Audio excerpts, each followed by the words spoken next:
सभी को प्रभु यीशु मसीह के नाम से जय मसीह की। My name is heaven Pangi. I came from Orissa. मेरा नाम है हेवन पांगी। मैं उड़ीसा से आया हूँ। प्रभु का दास। कई दिनों से मैं प्रभु का साथ जोड़ के प्रभु के सेवकाई में हूँ। तो मैं सोचा भी नहीं था आप लोगों का बीच में आके प्रभु के वचन से आप लोगों को बातें करूँ। इस लॉकडाउन के समय में आप लोगों के साथ कुछ वचन को पढ़ना चाहूँगा। मेरे साथ निकालिए मूसा लिखित निर्गमन पुस्तक, उसकी 10वीं अध्याय, उसका 4था अध्याय को हम लोग पढ़ेंगे। तो यहाँ पे इस प्रकार लिखा हुआ है, मैं पढ़ूंगा। यदि तू मेरी प्रजा को जाने ना दे तो सुन, कल मैं तेरे देश में टिड्डियां ले आऊंगा। 5वें अध्याय। और वे धरती को ऐसा चाल लेंगी कि वो देखना पड़ेगी, और तुम्हारा जो कुछ ओलों से बच रहा है उसको वे छट जाएंगे, और तुम्हारे जितने वृक्ष मैदान में लेंगे है उनको वे भी छट जाएंगे। मेरे प्यारे मित्रों, यहाँ पे हम प्रभु के वचन को सुन रहे हैं। प्रभु के वचन को हम लोग जब इसमें अध्ययन कर रहे हैं तो यहाँ पे मूसा लिखा है। हम जानते हैं अब्राहम के पुत्र इसहाक, इसहाक के पुत्र याकूब, याकूब के पुत्र 12 पुत्र थे, और उनमें से एक था जिसका बुद्धिमान पुरुष और एक रूपवान पुत्र यूसुफ। उसके समय में प्रभु यीशु मसीह के बेटे और बेटियों, आप लोगों को यह बताना चाहूंगा, उसके समय में इस्राएल के लोग, जिन जिन लोग याकूब के पुत्र लोग यूसुफ के समय में मिस्र की गुलामी में फिरौन के अंडर में काम करने के लिए, ईटा को खींचने के लिए उन लोग क्या है उस फिरौन की गुलामी में मिस्र के देश में चले गए थे।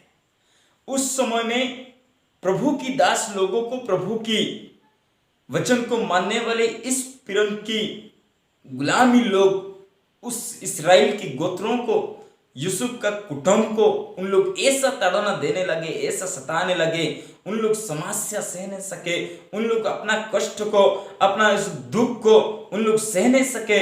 उन लोगों के साथ इतना बर्ताव हुआ, परमेश्वर के जन उन लोग सह नहीं सके, और सहने पाके उन लोग क्या किए, उन दिन एक दिन रो पड़े। यूसुफ की गोत्र उस समय में उसके साथ गुलाम के साथ उस फिरौन का अंडर में, फिरौन की राजा की आदेश से उन लोग चलते थे। फिरौन की राजा के आदेश से उन लोग को कार्य करते थे।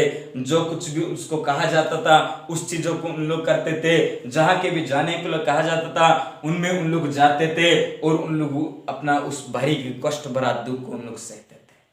मेरे प्यारे, इस समय में हम लोग लॉकडाउन की बातें को हम लोग पढ़ रहे हैं। इसमें एक समय आया यूसुफ और उनके गोत्र जबकि इन लोग ताड़ना सह रहे हैं, उस समय में प्रभु परमेश्वर उन लोगों का दुख को सुना, उन लोगों का रोना को उन बर्दाश्त कर नहीं पाया, और उन लोगों को आंसुओं को, प्रभु परमेश्वर के इस्राएल के गोत्रों को आंसू को उन लोग यीशु मसीह बर्दाश्त कर नहीं पाया। प्रभु परमेश्वर अपना दिल से, अपना अंदर से दुखित हो गया, तरस आया, उस परमेश्वर को तरस आया। उसके बाद परमेश्वर के दास मूसा को ये क्या करता है, उस फिरौन की राजा की गुलामी में उन लोगों को, उन बंदियों को बचाने के लिए भेजता है। इसमें परमेश्वर का प्यार कितना दिखाई देता है। हम जितने भी प्रभु के वचन को अध्ययन करें, जितने भी प्रभु परमेश्वर के साथ हम लोग जुड़े हैं, हम लोगों को समझ में आता है कि प्रभु परमेश्वर कितना दयालु है। हो सकता है उन लोग यूसुफ के समय में उन लोग अपना अब्राहम, अपने दादाजी अब्राहम और अपने पिता याकूब, उसका नाम है दूसरा नाम इस्राएल, उसके नाम से देश बनाया गया था। और इस्राएली लोगों ने जिन लोग पाप किए थे उस पाप की सजा इन लोगों को मिस्र के देश में मिल रहा है। उन लोगों को गुनाहों की सजा, उन लोगों को अपराध की सजा इस यूसुफ की गोत्र को उस फिरौन की राजा की गुलामी में इन लोगों को सजा मिल रहा है। तो इन लोग उसमें क्या है, लॉकडाउन का साथ पड़े हुए हैं।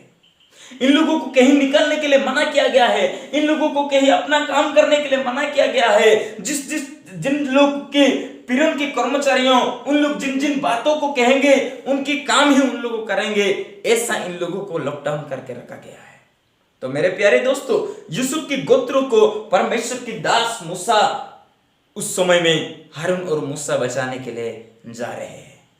उस समय में जबकि इन लोग कह रहे हैं कि हम लोग 14 अध्याय को हम लोग जब पढ़ते हैं, यदि तू मेरी प्रजा को जाने ना दे, सुन, कल मैं तेरे देशों को टिड्डियां को ले आऊंगा। हमारा भारत देश में कई प्रकार के नरेंद्र मोदी, कई प्रकार के बड़े बड़े न्यूज चैनल लोग, कई प्रकार की बड़े बड़े मुख्य लोग, बड़े बड़े मंत्री लोग ये आदेश दे रहे हैं हमारा भारत की देश में उस चीन की कई प्रकार की टिड्डियां, उस चीन की कई प्रकार की महामारी इस दुनिया में आ गए हैं, हम लोग कैसा जिएंगे, कैसा रहेंगे, इस बात का इन लोगों का डर है। ये कहां से आया? प्रभु परमेश्वर का वचन कहता है, आज अगर तू मेरी प्रजा को जाने ना दे तो कल सुन, कल को मैं तेरे देश में टिड्डियां को ले आऊंगा। और हम लोग अगर नीचे 5वें अध्याय में हम अगर पढ़ेंगे तो उसमें इस प्रकार लिखा गया है, उन इस देश में आके, तुम्हारे देश में आके उन टिड्डियों ऐसा चाट लेंगी कि तुम्हारा जो अन्न है, जिन जिन खेतों में, जिस जिस जगह में तुमने काम किया है, उस काम करने के सब खेतियों का अनाज को इन लोग चाट लेंगे करके बाइबल में लिखा गया है। मेरे प्यारे दोस्तों, उस समय में लॉकडाउन था मिस्र के देश में, लेकिन हमारा भारत देश में हम अगर आज देखते हैं तो इस समय में लॉकडाउन पड़ा हुआ है। कई दिनों से, कई सालों से, 2000 सालों से पहले ये भविष्यवाणी की गई पुस्तक है, जिसका कि निर्गमन पुस्तक मूसा लिखता है। ये जानता है कि इन लोगों को कैसे मैं लॉकडाउन से बचा के लाया, इन लोगों को प्रभु परमेश्वर ने कैसा प्यार किया, इन लोगों को रोने का, आंसुओं को देख के प्रभु परमेश्वर कैसा तरस खाया, और इन लोगों को कैसा इस समय में इन लोगों का अपना कनान की देश में लेकर आ रहा है। इस बातों को मूसा जानता है और लिखता है कि कल अगर मेरे प्रजा को जाने ना दे तो सुन, कल को मैं तेरे देश में टिड्डियां को ले आऊंगा।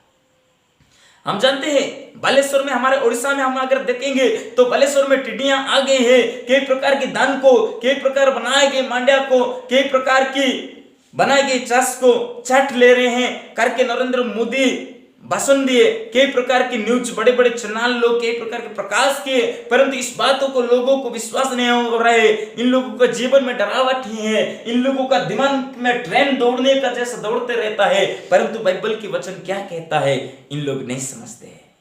ये लॉकडाउन अभी का नहीं, पहले ही से है। प्रभु परमेश्वर का आदेश से, प्रभु